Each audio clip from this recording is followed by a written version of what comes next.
Morning! What shall we say the kingdom of God is like? Ano nga ba ang dapat nating malaman tungkol sa kaharian ng ating Panginoon? Kingdom. Makikita po ang scripture natin sa Mark 4 verses 26 to 34. Focus po tayo sa 30, no? Again, he said, what shall we say the kingdom of God is like? Or what parable shall we use to describe it? It is like a mustard seed, which is the smallest of all seeds on the earth, right?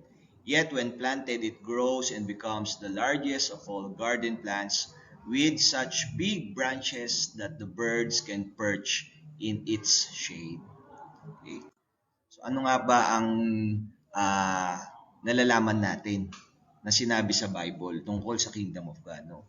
Ang sabi diyan, the Kingdom of God is like yeast in a batch of dough, like a hidden treasure, like wheat and weeds growing together, and like a landowner hiring day laborers. The kingdom of God is unexpected, like a feast with a surprising guest list. Sex workers and other sinners enter at nauuna pa sa pagpasok sa kingdom ng Panginoon kaysa sa mga masyadong religious types, right? And it's really hard for rich people to enter the kingdom of God. The kingdom of God belongs to the little children, to peacemakers, and to the poor. The kingdom of God is something to wait for, something to pray for. The kingdom of God is in our midst, but it's not from this world. The kingdom is light. Ano nga ba yung kailangan nating isipin? This is not our home. This is not our we belong to, right? So ang focus natin is yung pananampalataya natin, yung faith natin, that after this life, we have a kingdom to enter to with our faith, with our Lord Jesus Christ, no? So yun yung pinaniniwalaan natin, yun yung pinanghahawakan natin, yun yung nagbibigay sa atin ng kasiyahan sa mundong ito, that after this life we can enter the peace kingdom, the loving kingdom, na kasama natin ang Panginoon. Kasama natin yung kapwa natin mananampalataya na nagpupursige sa buhay na ito, na hindi bumibitaw. Kaya wag na wag po tayong susuko, wag na wag po tayong magbibigay ng chances sa kalungkutan, sa kabiguan. Andyan po yan talaga, hindi po yan nawawala eh, no? Pagkakamali, pagkakalugmok, kapag naramdaman natin yung mga ganong pagkakataon, tandaan po natin, we belong to a kingdom that is loving, na handang-handa tayong tanggapin. Nandyan yung Lord natin, yung tinatawag nating Lord God, si Father, God the Father, God the Holy Spirit, si Jesus Christ na nagligtas sa atin sa kapahamakan. Right? Yun yung lagi nating isipin, right? Our God sits as king on his throne of the universe, on his kingly rule. His kingdom and his reign governs all things. The basic meaning of the word kingdom in the Bible is God's kingly rule. Only God, his reign, his action, his lordship, his sovereign governance. Lord God, we like to know what we're getting into. We want to know what your kingdom is all about, Lord. But it's all about you. No? Let's think about Jesus Christ, kung paano niya tayo niligtas, kung bakit niya tayo niligtas. Right? At saan tayo papunta? Sa yakap ng Panginoon.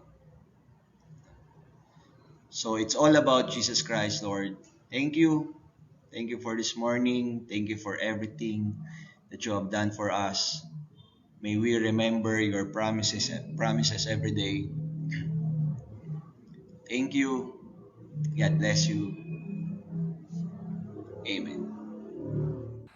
Good morning po. Tayo po ay dumako sa prayer time para sa ating morning devotion para sa umagang ito ng Monday, February 5. Tayo po ay manalangin, banal at makapangyarihang Diyos. Pinupuri ka namin at pinasasalamatan sa umagang ito ng Monday. Salamat po dahil muli nahayag ka sa amin sa pamamagitan ng isa na namang morning devotion na ipinagkaloob sa amin ng iyong anak na si Teacher Harold. Sister, patuloy niyo pong pagpalain ng anak mong ito. Samahan siya lagi, lalo tigit sa kanyang pagtuturo. Hindi lamang siya, kundi ang kanyang buong pamilya, ang kanyang mga anak. At ganoon din po, salamat sa lahat ng mga nanonood, nakikinig sa mga oras na ito sa aming morning devotion. Ano man po ang kanilang pinagpipray, ay bigyan niyo po ng katuparan.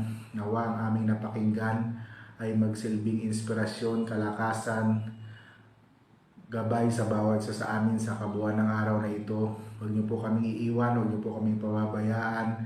Nawa ay magtagumpay po kami sa araw na ito ng Lunes. Ang mga iba na humihingi ng magandang kalusugan, pagalingin niyo po sila. Ang mga iba na humihingi ng kalakasan, palakasin niyo po sila. Ang iba na humihingi ng blessing, pagpalain niyo po sila. At nawa ay ikaw ang aming patuloy na maramdaman sa aming mga buhay sa araw na ito ng Lunes. Sa lahat ng aming gagawin, tulungan at samahan niyo kami, ingatan niyo kami, ilayo niyo po kami sa anumang mabibigat na karamdaman. At nawa sa araw na ito ay maging blessing kami, hindi lamang sa aming pamilya, kundi maging sa mga tao na aming nai-encounter. Pagpalain niyo po ang Crossroad United Methodist Church family at ang lahat ng mga churches na nagkakandak ng ganitong morning devotion. Nawa maging pagpapala ito, maging kalakasan. I-bless niyo po ang mga pastor, ang mga deaconesses, ang mga lay people na nag-share ng kanilang morning devotion. Pagpalain niyo po sila. At ganoon din ang mga multimedia team ng bawat iglesia na nagsasaayos, nag-i-edit ng bawat morning devotion. Marami pong salamat. Samahan niyo kami. Huwag niyo kaming iiwan. Huwag niyo po kaming pababayaan ngayong araw na ito. Ito po ang aming panalangin sa pangalan ni Jesus na aming Panginoon. Amen. Yan, natapos na naman po tayo para sa isa na namang edisyon ng morning devotion ngayong Monday morning. And I hope and I pray na naging blessing ang aming morning devotion para sa bawat isa sa inyo. So mula po dito sa Crossroad United Methodist Church, ito po ang inyong lingkod, Pastor Moses. Lagi nagsasabing ang Diyos ay mabuti, hindi lamang noon, hindi lamang ngayon, kundi magpasawalang hanggan. Hanggang sa muli, paalam!